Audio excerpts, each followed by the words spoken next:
பாரிஜாதம் 4. அசோக் லாரியில் மோதி தூக்கி எறியப்பட்டு மற்றொரு லாரியில் விழுந்தபோது அவன் அடிவயிற்றில் பலத்த அடி ஏற்பட்டிருந்தது. அது மட்டும் இல்லாமல் லாரி முனையில் இருந்த ஏதோ ஒரு கூர்மையான ஆயுதம் அவன் அடிவயிற்றை நன்கு பதம் பார்த்ததில் அவன் ஆண்மை பலத்த சேதத்திற்கு உள்ளாகி போயிருந்தது. மருத்துவர்களும் தையல் போடுவதற்கு எத்தனையோ முயற்சி செய்து பார்த்துவிட்டனர். ஆனால் முக்கிய நரம்புகள் பாதிக்கப்பட்டு மொத்தமாக சிதைந்து போயிருக்க அதை அகற்றவில்லை என்றால் அவன் உயிருக்கே ஆபத்து எனும் நிலையை ரவியிடம் விளக்கி உடனடியாக அறுவை சிகிச்சை செய்து அகற்ற வேண்டும் என்று சொல்லிவிட்டனர். அதோடு அசோக் குறித்த விவரங்கள், அவனுக்கு திருமணம் ஆகிவிட்டதா என்று அனைத்தையும் விசாரிக்க அவனும் அஞ்சு ஆர்த்தி குறித்து சொல்லியிருந்தான். அதுதான் அவருக்கு மனைவியும் குழந்தையும் இருக்காங்களே, அப்புறம் எதுக்கு தயங்குறீங்க? ஒருவேளை திருமணம் ஆகாதவரா இருந்தாலும் வேற வழி கிடையாது, அதை அகற்றிதான் ஆகணும் என்றதில் ரவி முகத்தில் ஈயாடவில்லை. இதை தவிர வேற வழி இல்லையா டாக்டர்? நீங்க டிஸ்சார்ஜ் பண்ணுங்க, நான் வேற ஏதாவது ஹாஸ்பிட்டல் கூட்டிட்டு போறேன் என்றான். பாதிக்கும் மேல செதிஞ்சு போயிருக்கு. நீங்க எந்த ஹாஸ்பிட்டல் கூட்டிட்டு போனாலும் இதை ஒன்றும் செய்ய முடியாது. அப்படி நீங்க இதை பாதுகாக்க நினைச்சா அவரோட உயிருக்கே ஆபத்துன்னு சொல்லிட்டேன்.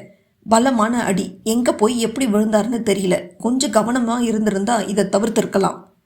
சார், லாரி மோதி தூக்கி வீசி இருக்கு. அப்போ இன்னொரு லாரியில் போய் கவிழ்ந்த மாதிரி விழுந்திருக்கான். விழுந்த வேகத்தில் மயக்கமாகி இருக்கான். அப்புறம் எப்படி டாக்டர் அவன் கவனமாக இருக்க முடியும்? உங்களுக்கே தெரியுது, அப்புறம் எதுக்குங்க இந்த தேவையில்லாத ஆர்குமெண்ட்? விருப்பம் இருந்தால் இங்கே வைங்க, இல்லைன்னா நான் டீட்டெயிலாக எழுதி கொடுத்துட்றேன், நீங்கள் வேற ஹாஸ்பிட்டல் பார்த்துக்கோங்க என்று மருத்துவர் சொல்லி கொண்டிருந்த போதுதான் அங்கு வந்து சேர்ந்தாள் ஜெயந்தி.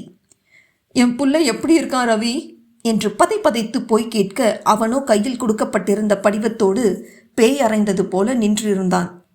சொல்லுப்பா, எங்க என் புள்ள?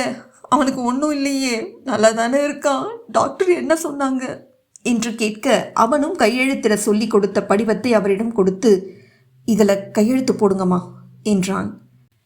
எதுக்குப்பா? எதுக்கு கையெழுத்து போடணும்? நீ முதல்ல என் புள்ளை எங்கன்னு சொல்லு என்று அவர் ஆர்ப்பரிக்க, மா, இது ஆஸ்பத்திரி, அதுவும் ஐசியூ, உங்கள் வீடு கிடையாது. இப்படி கூச்சல் போடுறது, அழுது ஆர்ப்பாட்டம் பண்ணுறது, இதெல்லாம் இங்கே செய்யக்கூடாது. என்ன சார், இதை கூட சொல்ல மாட்டீங்களா? டாக்டர் என்னதான் பிடிச்சி கத்துவாங்க என்றார் ரவியிடம். சாரி சிஸ்டர், அவங்களுக்கு விஷயம் தெரியாது, அதுதான். அப்போ எதுக்கு சார் இங்கே வச்சு பேசுகிறீங்க? வெளியில் போய் பேசிட்டு சைன் பண்ணிட்டு வாங்க, நாங்கள் ப்ராசஸ் தொடங்கிடுவோம் என்றவர் கிளம்பவும், எதுக்கு கையெழுத்து ரவி என்றான் அரவிந்த். அண்ணா, அவனுக்கு தலையில் பலத்த காயம், அதுக்கு தையல் போட்டுட்டாங்க. ஆனால் சொல்லு என்ன? ஆனால் அவனுக்கு அடி வயிற்றில் பலமாக அடிபட்டிருக்குண்ணா. உயிருக்கு ஒன்றும் ஆபத்து இல்லையே, ஒரு சின்ன சர்ஜரி இருக்குது, அது பண்ணிவிட்டு ஆபத்துலேருந்து மீண்டுடுவான்னு தான் டாக்டர் சொல்கிறாங்க. அப்போ பண்ண வேண்டியது தானே? அதில் தான் சின்ன பிரச்சனை என்றவன் தயக்கத்தோடு அவர்களை பார்த்தானே தவிர்த்து அடுத்த வார்த்தையை சொல்லும் தினமின்றி நின்றான். இப்போ எதுக்கு ரவி வார்த்தையை முழுங்குற?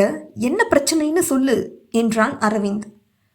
அண்ணா, அவனுக்கு அடி வயிற்றில் பலமான அடி, ரொம்ப மோசமான கண்டிஷனில் இருக்கிறதால அவனுடைய உடனே அகற்றணும்னு டாக்டர் சொல்லிட்டாங்கண்ணா என்றிட ஜெயந்திக்கு தூக்கி வாரி போட்டது.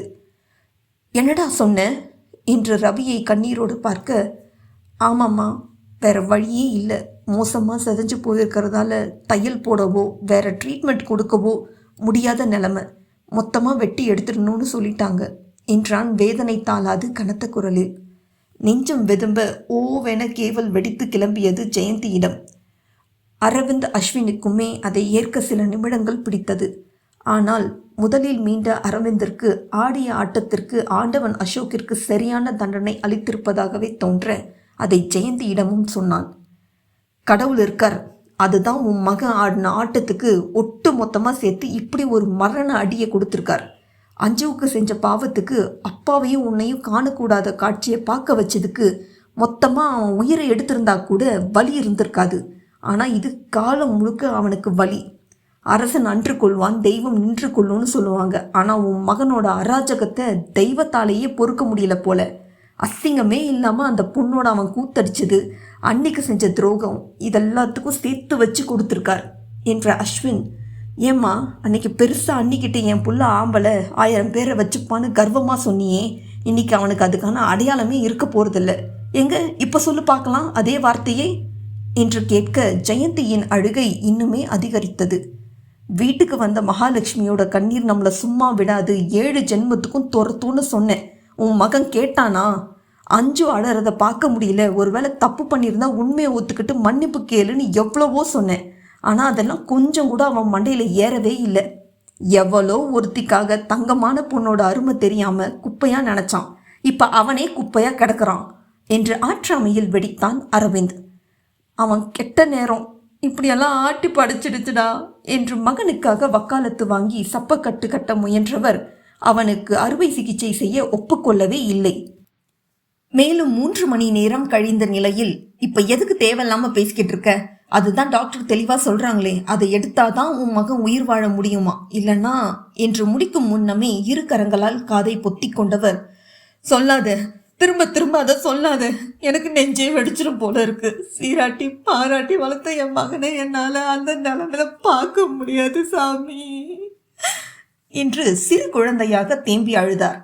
மா, இப்ப ஆபரேஷன் பண்ணலன்னா உயிருக்கே ஆபத்துன்னு சொல்லியிருக்காங்க. முடிவு உன் கையில, சீக்கிரம் கையெழுத்து போடு. இதை போட்டுட்டா என் புள்ள வாழ்க்கை பட்ட மரமா போயிடுமே என்று கண்ணீர் சிந்திய ஜெயந்திக்கு இப்போது கூட தங்களால் ஒரு பெண்ணின் வாழ்வை பட்டு போயிருக்கிறது என்ற எண்ணம் சிறிதும் இல்லை. அதைவிட குழந்தை குறித்த கவலை சுத்தமாக கிடையாது. மருத்துவமனை வாசலில் அமர்ந்திருந்த ஜெயந்தி மனம் முழுக்க மகன் வாழ்வு இனி என்ன ஆகுமோ என்ற அச்சமும் வேதனையும் மட்டுமே மண்டி கிடந்தது. அஞ்சுவை துரத்திவிட்டு கவியை ஊரறிய மகனுக்கு மனமுடிக்க வேண்டும் என்றுதான் அவரும் நினைத்திருந்தார். ஆனால் அவர் நினைப்பில் தீயை வைத்து விட்டான் சர்வேஸ்வரன். இப்போது எதற்கும் வழி இல்லாமல் தன் மகன் வாழ்வு பட்டு போனதை அத்தனை எளிதாக அவரால் ஏற்றுக்கொள்ள முடியவில்லை. 3 ஆண் பிள்ளைகள் என்றாலும் அசோக் அவருக்கு என்றுமே உசத்திதான். மற்ற 2 மகன்களை விட இவனுக்கு வசதியான இடத்தில் பெண் எடுத்து விட்டோமே என்ற வேதனை அவருக்கு எப்போதுமே உண்டு. ஜெயந்தியை தேடி வந்த அஸ்வின், ஏமா, அது என்ன கை விரலா இல்ல கால் விரலா? துண்டானதும் எடுத்துட்டு போய் ஒட்ட. நீ லேட் பண்ற ஒவ்வொரு நிமிஷமும் உன் மகனுக்கு தான் ஆபத்து என்றிட அவன் பேச்சை ஜெயந்தி கேட்பதாக இல்லை. விடாப்பிடியாக மகனை வேறு உயர் மருத்துவமனைக்கு மாற்றியே ஆக வேண்டும் என்று அமர்ந்து விட்டார். இல்ல, என் பிள்ளை இங்க வச்சிருக்க வேணாம். கவர்மெண்ட் ஆஸ்பத்திரி லட்சணமும் டாக்டருங்க கூத்தடிக்கிற விஷயமும் எனக்கு தெரியாதா என்று ஜெயந்தி தன் போக்கில் பேசிக்கொண்டு செல்ல அதை கேட்டிருந்த டாக்டரோ, வாயை மூடுங்கம்மா, டே அண்ட் நைட் உங்களுக்காக தான் வேலை செய்கிறோம். எங்கேயோ சில இடத்துல நடக்கிற தப்பால் ஒட்டுமொத்த ஹாஸ்பிட்டல்லையும் டாக்டருங்களையும் இப்படி நீங்கள் பேசலாமா? அப்படி ஒன்றும் இங்கே உங்கள் பையனை வச்சிருக்க வேண்டிய அவசியமும் எங்களுக்கு கிடையாது என்றவர், சிஸ்டர், டிஸ்சார்ஜ் சம்மரி ரெடி பண்ணுங்க என்று விட்டு சென்றார். அடுத்த அரை மணி நேரத்தில் அசோக்கை அழைத்து கொண்டு தனியார் மருத்துவமனைக்கு செல்ல, ஏற்கனவே அரசு மருத்துவமனையில் எடுத்திருந்த ஸ்கேன் போதாதென்று இங்கும் X-ray, scan, test, ICU charges என்று 60,000 உடனடியாக கட்ட சொல்லினர். அரவிந்த், பணத்தை கட்டுப்பா என்று ஜெயந்தி சொல்ல, அதுதான் ஸ்கேன் ரிப்போர்ட் காட்டி டாக்டர்ஸ் தெளிவாக சொல்லிட்டாங்களே, அப்புறம் எதுக்காக இங்கே இழுத்துட்டு வந்த? எல்லா டெஸ்ட்டும் முடிச்ச பிறகு இவங்களும் அதையே தான் சொல்ல போகிறாங்க. என்னால் தண்டமாக செலவழிக்க முடியாது என்று கையை விரித்து விட்டான். ஒரு வழியாக ரவி பணத்தை ஏற்பாடு செய்து கட்ட சிகிச்சை ஆரம்பமானது. ஆனால் அடுத்த 1 மணி நேரத்திலேயே அவர்களும் எதுவும் செய்ய இயலாது, உடனே அறுவை சிகிச்சை செய்து அகற்றியாக வேண்டும் என்று தீர்மானமாக சொல்லிவிட அழுது கொண்டே கையெழுத்திட்டார் ஜெயந்தி. மீண்டும் 1 லட்சம் ரூபாயை கட்ட சொல்ல வேறு வழியின்றி அரவிந்த் அதை கட்டிட உடனே அறுவை சிகிச்சை தொடங்கி அசோக்கின் ஆண் என்ற அடையாள சின்னம் வெற்றிகரமாக அகற்றப்பட்டது. அன்று ஞாயிற்றுக்கிழமை என்பதால் வெளியில் செல்வதற்கு தயாராகிய அஞ்சு இன்னுமே அமர்ந்திருந்த இடத்தை விட்டு அசையாமல் இருந்த மகளிடம், ஆர்த்தி, நான் சொல்றதை இப்போ கேட்க போறியா இல்லையா? ஒழுங்கு மரியாதையா எந்திரிச்சு தயாராகு, இல்ல அடி விழும் என்றாள் பொறுமையாக. எதுக்குமா இப்போ குழந்தைய திட்டுற என்று பேத்திக்காக பாலை கலந்து கொண்டு வந்த ஈஸ்வரி கேட்கவும், இன்னைக்கு உன் பெரிய மக வரேன்னு சொல்லி இருந்தாலே மறந்துட்டியாம்மா என்றாள். ஆமா, அதுக்கு என்ன? அதனாலதான் வெளியில கிளம்புறோம். ஆனா இந்த குட்டி கழுத நான் கூப்பிட்டா வரமாட்டேங்கிறான் என்று மகளை முறைத்தாள். அஞ்சு, எதுக்காக நீ அவளுக்கு பயந்துட்டு வீட்டை விட்டு கிளம்புற? இங்கே இரு, நாங்கெல்லாம் கூட இருக்கோம்ல. அப்படி என்ன அவ பேசிடுவான்னு நானும் பாக்குறேன். ஒருவேளை உன்னை ஏதாவது பேசினா அதுக்கு இன்னைக்கே நான் ஒரு முடிவு கட்டுறேன் என்றார் ஈஸ்வரி. மா, எனக்காக நீ யாருக்கிட்டையும் எதுவும் பேச தேவையில்ல. இதுவரை நான் பட்ட அசிங்கம் போதாதா? என்னடி பேசுற? தயவு செஞ்சு உன் பெரிய மக 3வது மக விஷயத்துல என்னை இழுக்காத. என் பாட்டுக்கு என் மகளோட ஒரு ஓரமா இருந்துக்கிறேன். இல்லையா எங்களை விட்டுடுங்க, தனியா போயிடுறோம் என்றால் விரக்தியான குரலில். என்னடி பேசுற? இதெல்லாம் உங்க அப்பா கேட்ட தாங்க மாட்டார் அஞ்சு. அவருக்காக தான் பல்ல கடிச்சிட்டு இங்க இருக்கேன். ஆனாலும் உன் புது சம்பந்திங்க கல்யாணத்துல ஆரம்பிச்சு என்னை குட்டி பேசுறதையே வழக்கமா வச்சிருக்காங்க. அந்த அம்மா நீ என்ன ஆழம் எடுக்கிறதுக்காக கூப்பிட்டப்போ என்ன பேசுச்சுன்னு மறந்துட்டியா என்று கேட்க ஈஸ்வரியால் அந்த நாளை மறக்க முடியுமா என்ன?